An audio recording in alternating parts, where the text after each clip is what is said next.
അസ്തഗ്ഫിറുല്ലാഹൽ അദീം الذي لا إله إلا هو الحي القيوم أتوب إليه. ഈ ദിക്ർ ചൊല്ലിയാൽ മനസ്സിൻ്റെ ദുഃഖവും അള്ളാഹു ഇല്ലാതാക്കി തരുമെന്നും പ്രയാസങ്ങളിൽ നിന്ന് അള്ളാഹു തആല പുറത്തേക്കുള്ള വഴി കാണിച്ചു തരുമെന്നും നമ്മൾ വിചാരിക്കാത്ത വഴിയിലൂടെ അള്ളാഹു റിസ്ക് തരുമെന്നും നബിയുനാ റസൂലുള്ളാഹി സ്വല്ലല്ലാഹു അലൈഹി വസല്ലം ഒരു വസിയത്തായിട്ട് ഏറ്റെടുക്കുക. ഒരു ദിവസം എപ്പോഴെങ്കിലും ഒരു 3 തവണ അല്ലെങ്കിൽ 5 തവണയെങ്കിലും ഈ ദിക്ർ നമ്മൾ ചൊല്ലണം. അത് തെറ്റ് ചെയ്തവർക്ക് പശ്ചാത്തപിക്കാൻ മാത്രമുള്ള ദിക്റല്ല അത് ഇസ്തിഗ്ഫാർ.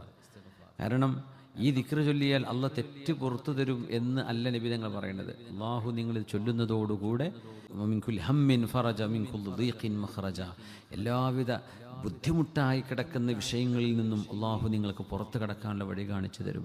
നിങ്ങളുടെ ടെൻഷൻ അള്ളാഹു നിങ്ങൾക്ക് ഒഴിവാക്കി തരും. വയർസുഖുഹു മിൻ ഹൈസു ലാ യഹ്തസിബ്, നിങ്ങൾ വിചാരിക്കാത്ത വഴിയിലൂടെ അള്ളാഹു നിങ്ങളെ റിസ്ക് കൊണ്ടുതരുന്നതാണ്. അങ്ങനത്തെ ഒരു ഭയങ്കര പവർഫുള്ളാണ്. നബി തങ്ങൾ പറഞ്ഞു സ്വല്ലല്ലാഹു അലൈഹി വസല്ലം, ഇത് ചൊല്ലുന്ന ആളുകൾക്ക് ഞാൻ അള്ളാഹു പുറത്തു കൊടുക്കും. വലൗ കാന ഫർറ മിന സഹഫ്, യുദ്ധത്തിൽ നിന്ന് പിന്തിരിഞ്ഞോടിയ ആളാണെങ്കിൽ പോലും അള്ളാഹു ഇത് ചൊല്ലുന്നവർക്ക് പുറത്തു കൊടുക്കുന്നുണ്ട്. അത്രയും ശ്രേഷ്ഠമായ ദിക്റാണ്. അള്ളാഹു നമുക്ക് പുറത്തു തരട്ടെ.